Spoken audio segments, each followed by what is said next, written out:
बहुत बहुत स्वागत है आपका इस प्लेटफॉर्म पर।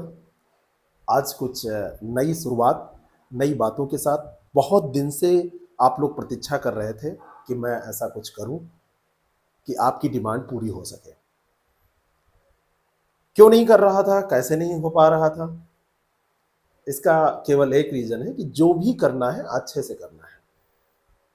कुछ भी कभी नहीं शुरू कर देना है और बस भीड़ चल रही है तो उधर ही नहीं चल देना है। आप भी अपने जीवन में अगर इसको अपनाएंगे तो आपको फायदा मिलेगा। समीक्षा अधिकारी और इसी के बगल में साथ में लगा हुआ होता है सहायक समीक्षा अधिकारी। 3 साल में सहायक समीक्षा अधिकारी से समीक्षा अधिकारी बनने की ओर आप बढ़ लेते हैं। वैकेंसी साथ में आती है। अगर आपके पास ओ लेवल है या ओ लेवल के इक्विवेलेंट समकक्ष कोई डिग्री है तो आप एआरओ का फॉर्म डाल सकते हैं। Review officer, assistant review officer, समीक्षा अधिकारी, सहायक समीक्षा अधिकारी। अगर आपकी उम्र 21 वर्ष हो गई है, अगर एज की बात करें दोनों फॉर्म के लिए, सबसे पहले बात कर लेते हैं एज की, बात कर लेते हैं क्वालिफिकेशन की, ठीक है, और फिर हम पूरी बात करेंगे एग्जाम की। अगर आपकी एज 21 है और 40 से अधिक नहीं है, जनरल कैंडिडेट के लिए जो कोई नौकरी नहीं कर रहे हैं, बाकी जिस चीज में जितनी छूट मिलती है इसके बाद वो लगती है, चाहे वो कैटेगरी की छूट हो और चाहे आप नौकरी करते हैं तो आपको जो विस्तार मिलता है कि आप और एग्जाम दे सकते हैं। उसके अलावा इतने वर्ष के अगर आप हैं तो इस बीच में आप इस परीक्षा में पार्टिसिपेट कर सकते हैं। कम से कम ग्रेजुएट होना चाहिए, स्नातक आपको होना चाहिए। ग्रेजुएशन किसी भी एक्सट्रीम से आपका हो सकता है। कुछ सीट्स हैं जिसमें कॉमर्स और अन्य कई चीज़ें हैं जिनमें वरीयता दी जाती है, लेकिन वो कुछ सीट्स होती हैं जिनके पास वो हैं वो उसमें भी अप्लाई कर सकते हैं और साथ साथ में नॉर्मल सीट्स के लिए भी अप्लाई कर सकते हैं। क्वालिफिकेशन में एक है एआरओ की क्वालिफिकेशन, इसमें थोड़ा सा अंतर है इस क्वालिफिकेशन से। और ज़्यादा एक चीज़ आपको चाहिए, वो मैंने आपको बताया, ओ लेवल या इसके समतुल्य समकक्ष कोई डिप्लोमा कोर्स आपके पास हो तो आप एआरओ के लिए भी अप्लाई कर सकते हैं। आरओ की कट ऑफ ज़्यादा जाती है, एआरओ की कम जाती है। कई बार एआरओ के लिए लोग मिल नहीं पाते हैं और सीटें वैकेंट भी चली जाती हैं।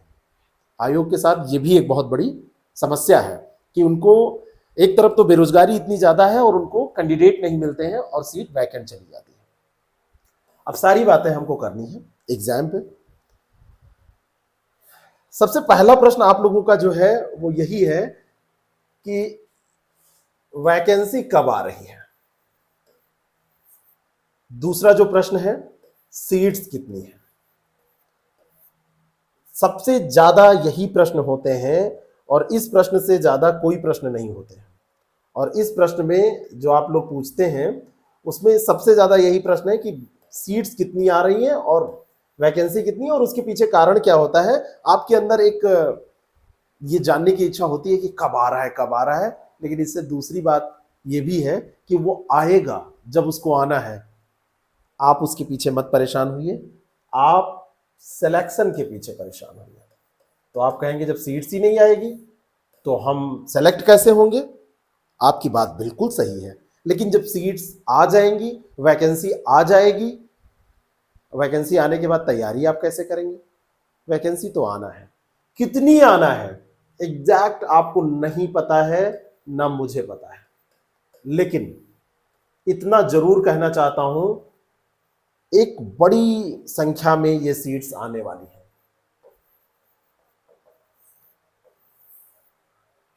नंबर ऑफ सीट्स का जो इस बार का होगा बड़ा हो सकता है, काफी बड़ा। इसलिए नहीं बोल रहा हूं कि आप सब लोग जल्दी जल्दी तैयारी करने लगे।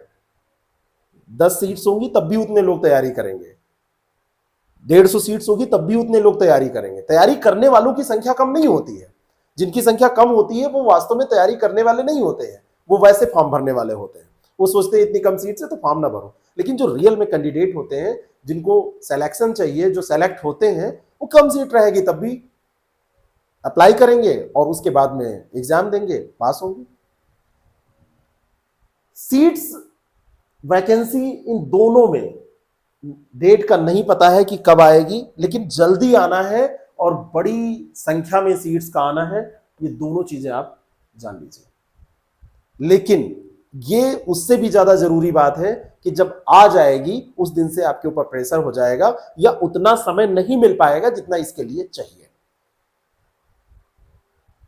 ये आपके प्रश्न थे। नंबर आप सीट ज्यादा आएगी, कब आएगी अभी नहीं पता है, लेकिन जल्दी आ सकती है। एग्जाम कब होंगे उसके बाद पता चलेगा। लास्ट ईयर का लास्ट महीना इस साल का, या अगले जनवरी फरवरी में भी जा सकता है एग्जाम, लेकिन ज्यादा समय नहीं बचा है, 4-5 महीने हैं आपके पास। तो आप तैयारी नहीं करेंगे तो कैसे क्या करेंगे। लेकिन हमको मुख्य रूप से बात करनी है आपके एग्जाम पैटर्न पे। एग्जाम का जो पैटर्न है अगर उसको आप समझ लेते हैं तो आपके पास बहुत सारी चीजें होती हैं जो आप करना शुरू कर देते हैं और सिलेक्शन की तरफ आपको लेके वो जाती हैं। चलिए एग्जाम पैटर्न पे हम बात करते हैं। ऐसे ही कलरफुल आपका एग्जाम पैटर्न है क्योंकि इसमें कई रंग हैं। जीएस के रंग सबसे अद्भुत आपको इसमें मिलेंगे। 2 स्टेप का एग्जाम है। अगर स्टेप्स की बात करें तो इसमें 2 स्टेप्स का एग्जाम है। एक है इसमें प्रिलिमिनरी एग्जाम, और दूसरे स्टेप में आप आएंगे तो आपको यहां पर मिल जाएगा मेंस का एग्जाम। कई लोग पूछते हैं इंटरव्यू इसमें होता है? इंटरव्यू नहीं होता है। अब कई लोग कहेंगे बड़ी अच्छी बात है इंटरव्यू नहीं होता है। ना ये बहुत अच्छी बात है ना ये बहुत बुरी बात है। एक स्टेप कम है इसलिए आप कह सकते हैं एग्जाम छोटा है। प्रीलिम्स का जो एग्जाम है उसमें 2 पेपर है, दोनों के बारे में डिटेल अभी हम बात करने वाले हैं। एक पेपर आपका जीएस का है और दूसरा पेपर आपका सामान्य हिंदी का है। जिनको कोर्स के बारे में जानना है उनको थोड़ा सा ये पूरा वीडियो देख लेना चाहिए। मैं केवल कोर्स के बारे में यहां बताने नहीं आया हूं, क्योंकि मेरे पास जो क्वेरीज आ रही हैं वो केवल कोर्स के लिए आ रही हैं, लेकिन इसको आप देखें तो कुछ एग्जाम के बारे में भी समझ पाए। मैं बताऊंगा, अभी लास्ट में बताऊंगा कि इसके लिए हम क्या कर रहे हैं, हम कैसे आपकी मदद कर रहे हैं, आप हमसे कैसे जुड़ सकते हैं, हमारी टीम का लाभ आप कैसे उठा सकते हैं।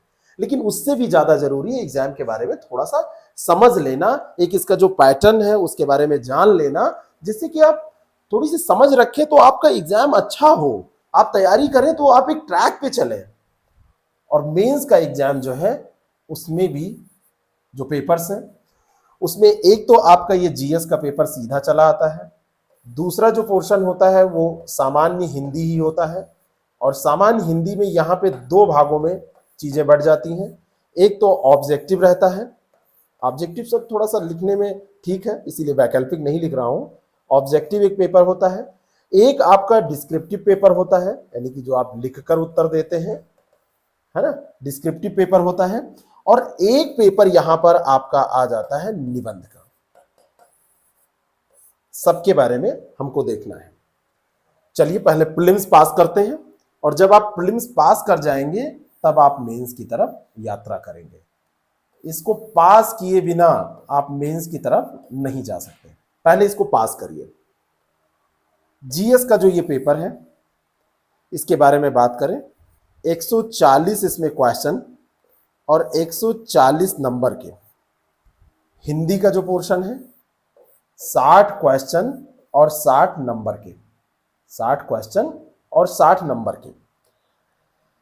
अब यहां पर 2-3 चीजें हैं, 1 मिनट। यहां पर 2-3 चीजें हैं जो आपको आपकी स्ट्रेटेजी में बहुत ज्यादा इंपॉर्टेंट है। अगर उसको आप कर ले गए तो आपकी तैयारी आसान हो जाएगी, और आसान नहीं बहुत ज्यादा आसान हो जाएगी। कट ऑफ कितना जाता है ये भी सोचना पड़ता है, क्योंकि तैयारी आप कर रहे हैं पास करने के लिए। तैयारी ही मत करते रहिए, पास भी करिए। तो कट ऑफ कितना जाता है ये भी हमको देखना पड़ेगा, स्ट्रेटजी इसी से बनेगी। पेपर कैसा आता है सिलेबस देखना पड़ेगा, लेवल क्या होता है क्वेश्चंस का, उसके लिए आपको ओल्ड ईयर क्वेश्चन पेपर देखने पड़ेंगे। लेकिन इस तरीके से ये, और मेंस की अगर हम बात करें तो मेंस यहां पर जब आप आएंगे तो ये जीएस 120 क्वेश्चन 120 नंबर के, हिंदी ऑब्जेक्टिव 30 क्वेश्चन लेकिन 60 नंबर के, डिस्क्रिप्टिव जो यहां पर ये हिंदी होती है ये 100 नंबर की आपकी, और जो निबंध होता है वो 120 नंबर का आपका होता है। 3 निबंध लिखने होते हैं, 40-40 नंबर के 3 निबंध, और ये पूरा पेपर 400 नंबर का हो गया। और यहां पर जो प्रीलिम्स का पेपर होता है ये आपका 200 नंबर का हो गया। इतना तो दिमाग में आपके बैठ जाना चाहिए। हिंदी होने के कारण कट ऑफ हाई जाता है। यूपीपीएससी के कोई भी एग्जाम को आप उठाएंगे और अगर वर्तमान समय की आप स्थिति देखें वर्तमान में, तो आप 60% जैसे टच करते हैं उसमें सिलेक्शन हो जाता है। निगेटिव मार्किंग सब में है, उसी के साथ इसमें भी निगेटिव मार्किंग है, आगे इस पे हम चर्चा करेंगे। लेकिन यहां पर 60% पे आप दावा नहीं कर सकते कि आप हर हाल में सेलेक्ट हो जाएंगे, 65% तक पहुंच जाता है। नंबर ऑफ सीट ज्यादा होंगी, जाहिर सी बात है कट ऑफ कम जाएगा। पेपर सरल होगा, कट ऑफ ज्यादा जाएगा। पेपर कठिन होगा, कट ऑफ कम जाएगा। लेकिन उसके बावजूद इसमें कट ऑफ हिंदी के कारण बढ़ता है।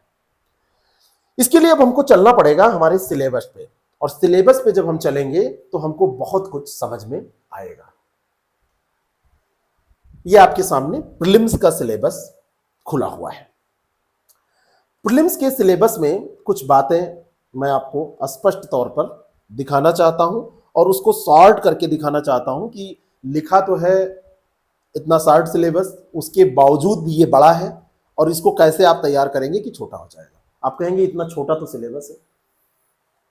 आपको मैं बताऊं, ये द्रौपदी की साड़ी के बारे में आपने सुना है ना, निगेटिव वे में मत लीजिएगा, उससे भी बड़ा है, उससे भी लंबा है, खींचते चले जाइएगा और छोटा, ये खत्म नहीं होगा, निकलता चला जाएगा, निकलता चला जाएगा। एक शब्द लिख दिया सामान्य विज्ञान, और सामान्य विज्ञान को जब यहां से मैं अगर उठा के आपके सामने इसको सामान्य विज्ञान को तोड़ने की कोशिश कर रहा हूं कि सामान्य विज्ञान केवल लिखने के बाद में कितना आपसे ये पढ़वाना चाहते हैं। मान लीजिए यहां पर लिख दिया सामान्य विज्ञान, एक उदाहरण बस देना चाहता हूं। तो सामान्य विज्ञान में ये क्या क्या आपसे अपेक्षा करेंगे, सामान्य विज्ञान लिख के ये आपसे पूछेंगे भौतिक विज्ञान। कई लोग समझ लेते हैं सामान्य विज्ञान का मतलब बस जीके है, जीके के बारे में जान लीजिए। ये आपसे यहीं पर अपेक्षा कर रहे हैं रसायन विज्ञान, ये जीके नहीं है, थोड़ा सा डीप जाके पढ़ना पड़ेगा, थोड़ा सा, ज्यादा नहीं। इंटर की तरह नहीं पढ़ना पड़ेगा, जैसे इंटर में जिनका फिजिक्स केमिस्ट्री में आए थे तो केमिस्ट्री पढ़ते हैं, वैसा नहीं। और ये आपका भौतिक रसायन, और यहां पर आपका आ गया जीव विज्ञान। अब इसमें आप चैप्टर्स बांटेंगे, बहुत कुछ देखेंगे, बड़ा लंबा है, कोई इतना छोटा सिलेबस नहीं है, लेकिन तरीके से पढ़ने पे छोटा हो जाता है। सबसे ज्यादा नंबर ऑफ क्वेश्चन कहां से आते हैं, तो आप पाएंगे कि नंबर ऑफ क्वेश्चंस सबसे ज्यादा यहां से मिलेंगे। सेकंड नंबर, थर्ड नंबर पे कोई भी आप रख सकते हो, यहां से लगभग बराबर आते हैं दोनों से, लेकिन सबसे ज्यादा यहां, तो सबसे ज्यादा वैल्यू इसको दीजिए, फिर इसको दीजिए, इसको दीजिए। और टोटल क्वेश्चन अगर पूछ लिया जाए कि कितने आते हैं, तो 17-18 प्रश्न आपको मिल जाते हैं। लेकिन ये प्रश्न मिलने की जो प्रवृत्ति है, ये निश्चित नहीं कही जा सकती कि हर साल यही रहेगी। कई पेपर्स में आपको दिखाऊंगा आगे के सेशंस में, जिसमें आप पाएंगे कि एक बार 45 क्वेश्चन ज्योग्राफी का पूछ लिया गया, दूसरी बार 17-18 क्वेश्चन पूछा गया, हिस्ट्री कभी कभी 30-35 आ गई, तो कभी वो 20-22 पे रुक गई। एक कोई निश्चित पैटर्न नहीं है, आयोग चेंज करता रहता है। आयोग स्मार्ट है, और स्टूडेंट्स को भी उससे ज्यादा स्मार्ट इस रूप में होना चाहिए कि तू डाल डाल तो मैं पात पात। आयोग जितना चेंज करे उससे ज्यादा आप अपने को चेंज कर लीजिए, आप डायनेमिक अप्रोच रखिए, तभी आपका सिलेक्शन पक्का हो पाएगा, सिक्योर हो पाएगा कि हम हर हाल में मेंस देंगे, नहीं तो समस्या होगी। तो ऐसे ये तोड़ देते हैं, ऐसे इन्होंने बहुत सारा जो सिलेबस ये दे रखा है, ये सब ऐसे ही है। भारत का इतिहास इन्होंने लिख दिया, अब इतिहास को आप तोड़ेंगे तो आप इसको प्राचीन भारत का, मध्यकालीन भारत का, आधुनिक भारत का, स्वतंत्रता संघर्ष फिर इन्होंने और दे रखा है भारतीय राष्ट्रीय आंदोलन, इसको भारतीय राष्ट्रीय आंदोलन को भी आपको पढ़ना है। एक शब्द में कहें तो ये इतिहास का सिलेबस हो गया। भारतीय राजतंत्र, अर्थव्यवस्था एवं संस्कृति एक में दिया है, तो राज्य तंत्र यानी कि ये पॉलिटी एंड गवर्नेंस का जो पोर्शन है वो हो गया, और साथ में यहां पर जो दूसरी और ये अर्थव्यवस्था दिया है, ये अपना अलग सिलेबस है। संस्कृति जो यहां पर पूछी जा रही है, ये आप इसको हिस्ट्री में साथ में कनेक्ट करके पढ़ेंगे, छोटा करना पड़ेगा ना। ऐसे पूरा सिलेबस है, भारतीय कृषि, वाणिज्य, व्यापार, जनसंख्या, पर्यावरण, नगरीकरण, विश्व भूगोल, भारत का भूगोल, इस तरीके से ये पूरा दिया है। मैथ्स रीजनिंग भी इसमें है, यूपी स्पेशल भी इसमें है, पूरा सिलेबस इन्होंने दे दिया। करंट अफेयर का एक बहुत बड़ा योगदान है। ट्रेंड एनालिसिस भी हम देख लेंगे आगामी सेशंस में, कहां से कितना पूछा जाता है। करंट एक ऐसा पोर्शन है जो कोई गलत करता है तो उसको उसका खामियाजा भुगतना पड़ता है, और उसका कारण क्या है? क्योंकि करंट ज्यादातर लोग जो जागरूक कैंडिडेट हैं वो सही करके आते हैं, तो उसकी भी अपनी एक स्ट्रेटजी होगी। इस पूरे सिलेबस को देखने के बाद जो मुझे दो चार बातें समझ में आई वो मैं आप तक शेयर करना चाहता हूं, मैं आपको बताना चाहता हूं। अब जैसे पहली बात मुझे क्या समझ में आई उसको मैं इधर नोट कर रहा हूं। इस सिलेबस को अगर आप बांटेंगे तो मुख्य तौर पर यहां पर आप जैसे सब्जेक्ट में इसको बांटे तो पहला आप कह सकते हैं कि हिस्ट्री एक महत्वपूर्ण सेगमेंट आपका है। हिस्ट्री के बाद में ज्योग्राफी को आप रख सकते हैं, आप ज्योग्राफी के बाद में पॉलिटी को रख सकते हैं। साइंस को बिल्कुल मत छोड़िए। आप करंट अफेयर को तो हर हाल में रखिए ही। कुछ फुटकर टॉपिक हैं जिसमें जनसंख्या, नगरीकरण है, पर्यावरण है। पर्यावरण को आप चाहे अलग रखिए, चाहे ज्योग्राफी में शामिल कर लीजिए, इन्वायरमेंट अलग भी आप रख सकते हैं। और साथ में आपका ये जो एक पोर्शन जो सबसे इंपॉर्टेंट है वो है करंट अफेयर का, क्योंकि ये आपको सेलेक्ट कराने में बहुत मदद करता है। और एक और इसमें रखिए जो है अदर्स का, अदर्स या मिसलेनियस आप कर दीजिए, जिसमें कई चीजें आपकी पूछी जाती हैं। तैयारी करने का तरीका जब तक आप नहीं सीखेंगे, एक स्ट्रेटजी बना के आप नहीं चलेंगे, तो थोड़ी सी समस्या आपको होगी, और वो समस्या आपको एग्जाम पास करने में कठिनाई उत्पन्न कराएगी। हिस्ट्री से जहां तक पूछने की बात है, क्वेश्चन आप मान के चल सकते हैं कि 140 क्वेश्चन में जो प्रीलिम्स है, 140 क्वेश्चन में यहां पर आप 25 क्वेश्चन का लेके चल सकते हैं, 25 और 22-25 यहां भी 24 आप रख सकते हैं। पॉलिटी में आप 15 के एवरेज में रख सकते हैं, साइंस को 20 के एवरेज में रख सकते हैं, इन्वायरमेंट को 8-10 के एवरेज में रख सकते हैं, करंट अफेयर को 22 से 25 के एवरेज में रख सकते हैं, और मिसलेनियस को लगभग 15 के एवरेज में रख सकते हैं। एक पोर्शन यहां पर और बचा, और वो है आपका मैथ्स, जो बेसिक मैथ पूछी जाती है, और साथ में रीजनिंग। इन दोनों से पहले 15 तक क्वेश्चन पूछे गए हैं, लेकिन लास्ट ईयर का जो पेपर हुआ 2021 का, उसमें इसका रेशियो काफी कम मिला, 12 ही क्वेश्चन दिए गए थे, 10-12 क्वेश्चन, 12 क्वेश्चन। आधे क्वेश्चन सरल होते हैं, आधे क्वेश्चन कठिन होते हैं, आधे कोई भी कर सकता है, लेकिन आधे के लिए आपको एफर्ट लगाना पड़ता है। 25, 25, 50 और 15 ये आप रखिए, एक कम हो 64 हो गया, 20 84, 84 और 8 ये 92, 92 और 22 114 और 15 129, 30 क्वेश्चन ये हो गए। बाकी अभी यूपी स्पेशल आपका बचा है, और यूपी स्पेशल के साथ साथ में जो मिसलेनियस टॉपिक है उसमें तो चीजें हैं, यूपी स्पेशल के साथ साथ में कुछ चीजें और बची हुई हैं, जैसे एग्रीकल्चर है, कुछ कभी कभी आपसे सोशल इश्यूज पे कुछ थ्योरी पूछ ली जाती है, कुछ सिद्धांत पूछ लिए जाते हैं, तो इनको भी आपको लेके चलना है। इससे भी आप मान के चल सकते हैं यूपी स्पेशल से 12 से 15 सवाल पूछे जा सकते हैं। तो इस तरीके से आपका ये पूरा पूछा जाता है मोटे तौर पर क्वेश्चन पेपर, कहां से कितना। लेकिन फिर से मैं कहना चाहता हूं, आगाह करना चाहता हूं कि किसी भी पोर्शन पे आप ऐसा नहीं कह सकते कि हर साल उतना पूछा जाएगा। तैयारी का जो तरीका होता है वो जैसे डायनेमिक अप्रोच है आयोग का, वैसे आपको करना पड़ता है। तरीका ये होगा कि आप इनमें से कोई 4 छांटिए, करंट अफेयर को छोड़ दीजिएगा। करंट अफेयर पे मैं पहले ही कब्जा किए ले रहा हूं, करंट अफेयर को आप छोड़ दीजिए और कोई 4 यहां पे छांटिए। करंट अफेयर को छोड़ के, करंट अफेयर को मैंने घेर दिया, 4 छांटिए। जैसे मान लीजिए आपकी हिस्ट्री ठीक है तो आपने एक हिस्ट्री ले लिया, आपकी पॉलिटी ठीक है, आपका साइंस ठीक है और आपने इन्वायरमेंट कर लिया। ज्योग्राफी किसी की वीक है तो उसने छोड़ दिया, किसी की ज्योग्राफी ठीक है, हिस्ट्री वीक है, हिस्ट्री छोड़ दिया, दूसरा ले लिया। यूपी मैथ रीजनिंग ये भी आपके हैं, कम से कम 4, मैथ्स रीजनिंग को भी छोड़ दीजिए, उसके अलावा इसमें 4, करंट और मैथ रीजनिंग को छोड़ दीजिए। यूपी को बहुत ज्यादा उसमें मत रखिए, यूपी में कभी कभी कम सवाल भी आते हैं। अब 4 छांटा आपने तो हिस्ट्री 25, पॉलिटी 15, 40, साइंस आपने ले लिया 40, 20, 60 और इन्वायरमेंट का ले लिया 68 क्वेश्चन यहां किए और उसमें से 50 आपने सही कर दिए। करंट अफेयर के 22 आए, उनमें से आपने 16 सही कर दिए। 66-67 क्वेश्चन पे आप पहुंच गए। और जब 66-67 क्वेश्चन पे पहुंचे और भी आपका मैथ रीजनिंग भी बचा है, यूपी भी बचा है, तो आप वहां से भी 10 सवाल दोनों में मिला के कर दिए, निगेटिव मार्किंग के साथ में निकाल के उसको, तब भी तो आप 77-78 पहुंचे, आपका प्रीलिम्स क्वालिफाई होने के कगार पे पहुंच गया। ये स्ट्रेटजी यहां पर आप अपनाइए। मैथ रीजनिंग जिनकी कमजोर है घबराए ना, इधर कवर कर लें,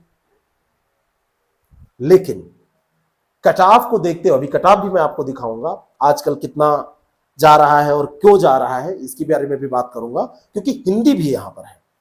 हिंदी की एक सबसे बड़ी जो अच्छाई मैंने देखी है आरओ की हिंदी की, हर एक पोर्शन बिल्कुल निश्चित है। विलोम, वाक्यों, वर्तनी शुद्धि, अनेक शब्दों के लिए एक शब्द, तद्भव तत्सम, विशेष विशेषण, पर्यायवाची शब्द, और यहां पर ये तद्भव तत्सम ये है, ठीक है। और हर क्वेश्चन 1 नंबर का और हर पोर्शन से एक निश्चित क्वेश्चन है, 10 क्वेश्चन आपसे पूछा जाता है। इन 10 प्रश्नों में 5 प्रश्न बिल्कुल सरल, 2 प्रश्न थोड़े से कठिन और 30 प्रश्न महाकठिन आप कह सकते हैं होते हैं। और यहां पर स्कोर जो जीएस का है, मैंने आपको बताया कि 80 के करीब जैसे आप पहुंचे, 80 प्लस हो गए तब तो बिल्कुल पक्का हो गया, 80 के करीब जैसे पहुंचे आपने अच्छा कर लिया खुद को। लेकिन यहां पर चैलेंज ये जो 60 का है, ये 10 गुणे 6, 60 जो है, यहां पर लोग 55 तक जाते हैं। दोनों जोड़ के देखिए 135 आ रहा है, इसीलिए कभी कभी कटाफ 130 पहुंच जाता है। मैं अभी कटाफ भी आपको दिखाने वाला हूं। निगेटिव मार्किंग नहीं थी तब कटाफ कितना जाता था और आज कितना जा रहा है, दोनों की तुलना हम करेंगे। अब ऐसी स्थिति में जब इतना कटाफ जा रहा है तो आपको दोनों पोर्शंस में सजग होकर चलना पड़ेगा और अच्छा स्कोर करने का हर एक संभव प्रयास करना पड़ेगा। कैसे किया जाए, कैसे ये पूरा हो, चलिए थोड़ा सा कटाफ पर हम बात करते हैं, फिर मेंस पे अभी आएंगे। 2010 से लेके 2021 तक के कटाफ की हम चर्चा यहां पर करेंगे। 2010 में निगेटिव मार्किंग नहीं था, निगेटिव मार्किंग नहीं था, ये था ही नहीं 2010 में। 1/3 निगेटिव मार्किंग होता है। 3 क्वेश्चन आपने राइट किए, 3 क्वेश्चन आपने रॉन्ग किए। 3 क्वेश्चन जो राइट करेंगे 3 नंबर इसका मिलेगा, जो रॉन्ग 3 क्वेश्चन करेंगे इसका 1 कटेगा, 2 आ गया आपका ये स्कोर। 1/3 का मतलब यही होता है 3 रॉन्ग करके आपका 1 क्वेश्चन का मार्क्स कट जाएगा या 0.33 मार्क्स कट जाएगा, जैसे भी आप इसको ले लें। निगेटिव मार्किंग यहां पे नहीं थी, 148 कटाफ गया था। जीएस में आपने 90 कर दिया, हिंदी में आपने 55 किया, हिंदी में आपने 55 किया, दोनों को जोड़िए 145 ही हुआ। इतना स्कोर करने के बाद आप फेल थे अगर इतना किया था आपने। क्यों? क्योंकि निगेटिव मार्किंग नहीं थी। 2013 में भी ऐसे ही हुआ, 2014 में थोड़ा सा कम गया पेपर का नेचर, नंबर ऑफ सीट्स को देखते हुए। 17 में जब निगेटिव मार्किंग 16 का पेपर हुआ तो वो रद्द हुआ था, क्योंकि उसके पीछे था कि पेपर आउट हो गया है, सीबीआई जांच हुई, बाद में उसमें सिद्ध हुआ। तो 16 वाला बाद में फिर से हुआ, वो बाद में हम चर्चा करेंगे।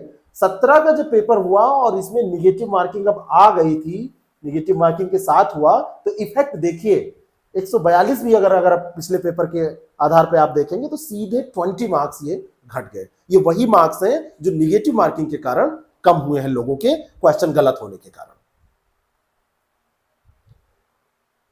16 में 129 के करीब कटाफ गई, ऐसा अनुमान है। 2021 में भी ये अनुमान है कि 122 के आसपास गई है कटाफ। हमारे लिए इंपॉर्टेंट आज जो है वो ये है, ये चीजें इंपॉर्टेंट है। आज की दृष्टि से अगर हम देखें तो यहां पे इंपॉर्टेंट है हमारे लिए चीजें ये वाली। 1 मिनट, ये चीज इंपॉर्टेंट है, इसी से कर लेते हैं, इसको मन नहीं कर रहा है कि ये वाली इंपॉर्टेंट हो। अब यहां पर देखिए कैसे इसको पास करेंगे, जीएस और हिंदी। जीएस में आप 80 टच करिए, हिंदी में आप 50 प्लस टच करिए, हर एक कट ऑफ आपका पार हो जाएगा। लेकिन इसके बावजूद भी मैं ये कहूंगा कि हिंदी में 55 करने वाले हैं, हमारे ही स्टूडेंट हैं जिन्होंने कई बार 55 किया है, 17 में किया, 16 में किया, 16 के पहले किया, तो किया है उन्होंने। कैसे ये आएगा 80 और ये कैसे आएगा 50 से ज्यादा, इसके लिए हमने प्लानिंग की है पूरी। आप भी कर सकते हैं, आगे मैं स्ट्रेटजी वीडियो कई पहले भी डाल चुका हूं, आगे और बता दूंगा। लेकिन अगर इस यात्रा को आसान करना चाहते हैं, ऐसे ही कुछ मेंस की भी बात है, तो इस यात्रा को अगर आसान करना चाहते हैं तो आप हमारी मदद ले सकते हैं। जैसा कि आप लोगों ने लगातार रिक्वेस्ट किया है, निवेदन किया है कि एक बैच स्टार्ट किया जाए, समय रहते उसको स्टार्ट किया जाए और प्रीलिम्स मेंस दोनों का किया जाए। मेंस का कुछ ऐसा सीन है, यहां पर आप देखिए जीएस का मैंने आपको बताया था 120 यहां पर जो मार्क्स हैं वो जीएस के, जैसे कि प्रीलिम्स में पूछा जाता है, लिखा हुआ है प्रारंभिक परीक्षा जैसा वो सीधा पेपर। फिर आपका सामान्य हिंदी आलेखन का एक पेपर होता है सब्जेक्टिव, और इसका जो पूर्णांक है वो 100 है। तो 120 ये जीएस हो गया। जो हिंदी का एक पेपर है उसका पूर्णांक 100 है, दूसरा जो पेपर है वो 60 है। जैसा प्रारंभिक परीक्षा में है वैसा ही यहाँ पर आगे वो पेपर बढ़ता है, और एक टॉपिक आपका पर्यायवाची निकाल के, सारे टॉपिक उसमें होते हैं, 5 टॉपिक से हर से 6 क्वेश्चन पूछे जाते हैं, और हर क्वेश्चन 2 नंबर का, 60 नंबर का ये होता है। और तीसरा यहाँ पर होता है निबंध, और ये निबंध हिंदी में होता है, ये निबंध हिंदी में होता है। इस निबंध को आप अगर अंग्रेजी में लिखना चाहेंगे तो आप नहीं लिख सकते। 120 मार्क्स का ये निबंध, 400 नंबर का ये जीएस का पेपर होता है। आरओ की तैयारी में सबसे अच्छी बात है, और ये आसानी भी होती है, कि यहाँ मेंस में भी ऑब्जेक्टिव अभी भी पूछा जाता है। जैसे पीसीएस में पहले जीएस पूछा जाता था, तो ये प्रारंभिक परीक्षा में जो आप तैयार करते हैं वही यहाँ पर आपका काम आ जाता है। और ये भी यहाँ पर ध्यान रखिएगा, ये 2 पोर्शन, एक तो ये 120 नंबर का ये जीएस और 60 नंबर की हिंदी, ये 180 नंबर आपके प्रीलिम्स एग्जाम पीटी जो प्रीलिमिनरी टेस्ट है वहां से सीधे जो तैयारी होती है उससे आप तैयार कर सकते हैं। बाकी बचा 220 नंबर। इस 220 नंबर में जो 220 नंबर बचा है उसकी अगर हम बात करें तो इसमें देखिए 120 आपका ये जीएस हो गया और 60 नंबर ये हिंदी हो गई। हिंदी को भी हम लोग अंग्रेजी में लिखते हैं, इसीलिए अंग्रेजियत नहीं गई है। 180 तो आपका पीटी जैसा हो गया। 400 में से 180 आप निकाल दीजिए तो बचा 220। तो 220 जो है इसमें 2 चीजें हैं, 100 मार्क्स की यहां पर हिंदी है, और ये जो है ये परंपरागत हिंदी है। इसमें लेटर राइटिंग है, कंप्रिहेंशन है, शब्दावलियां हैं, कंप्यूटर है, टेबुलर फॉर्म है, लेटर राइटिंग में ही वो आता है। तो ये सारी चीजें 100 नंबर की, डिटेल में हम मीन्स की जब चर्चा करेंगे अलग से तो उसमें बता देंगे। और 120 नंबर का ये निबंध वाला पोर्शन 120 नंबर का, यहां पर निबंध की संख्या कितनी, 40 गुणे 3 निबंध, और 40 नंबर का एक निबंध पूछा जाता है। तो ये टोटल सिलेबस हो गया। तो यहां पर 180 नंबर तो आप पहले से 220 नंबर की आपको तैयारी करनी होती है, लेकिन पहले से का मतलब ऐसे नहीं, थोड़ा सा उसमें मेंस में लेवल भी टप करते हैं, और दूसरा प्रैक्टिस बहुत जरूरी होती है। और ये पोर्शंस अगर आप अच्छे से पढ़ेंगे नहीं, निबंध और हिंदी अच्छे से प्रैक्टिस नहीं करेंगे, यहाँ पे टारगेट भी रखना चाहिए। इसमें कम से कम आप मान के चलिए यहाँ पर टारगेट आपका 70 होना चाहिए इस हिंदी में, और निबंध में तो लोगों को 90 तक नंबर मिले हैं, 80-85 नंबर के आसपास यहाँ टारगेट होना चाहिए। जीएस का जो टारगेट होना चाहिए वो कम से कम यहाँ पर भी आपका 75 होना चाहिए, 75 प्लस, और हिंदी में तो टारगेट हमेशा 56 प्लस के आसपास या 100% होना चाहिए। और यही आप इसको कैलकुलेट करेंगे तो 75, 56, 70 और 85, इसको आप जोड़ेंगे तो 85 और 5 90, 160, और ये आप जोड़ लेंगे तो 230 और 58, 286 मार्क्स के आसपास ये आया। अब चलिए हम आपको कट ऑफ दिखाते हैं कि मेंस का कट ऑफ कैसे जाता है। आइए मेंस के कट ऑफ को देखते हैं। 2010 में ये जो कट ऑफ गया वो कितना गया, इंपॉर्टेंट है हमारे लिए। ये गया 282, निगेटिव मार्किंग नहीं थी। अब आप कहेंगे यहां कहां निगेटिव मार्किंग आ गई? जीएस और हिंदी ऑब्जेक्टिव के पेपर में, जीएस और हिंदी ऑब्जेक्टिव के पेपर में जो निगेटिव मार्किंग की बात है, वो निगेटिव मार्किंग की बात मैं यहां पर कर रहा हूं। तो वो निगेटिव मार्किंग तो नहीं थी, वो निगेटिव मार्किंग नहीं थी, तो कट ऑफ थोड़ा सा ज्यादा जाना चाहिए था, गया भी। 2013 में 284 चला गया, पता नहीं क्या हो जाता है, ये 284 चला गया। 2014 में भी 284, ये न्यूनतम मार्क्स है, कट ऑफ न्यूनतम मार्क्स होते हैं, इससे ज्यादा भी लोगों ने पाया है। 2017 में ये 278 के आसपास गया। बाकी हर कैटेगरी की जितनी भी कट ऑफ की बात मैं कर रहा हूं वो जनरल ओबीसी बॉयज की कर रहा हूं।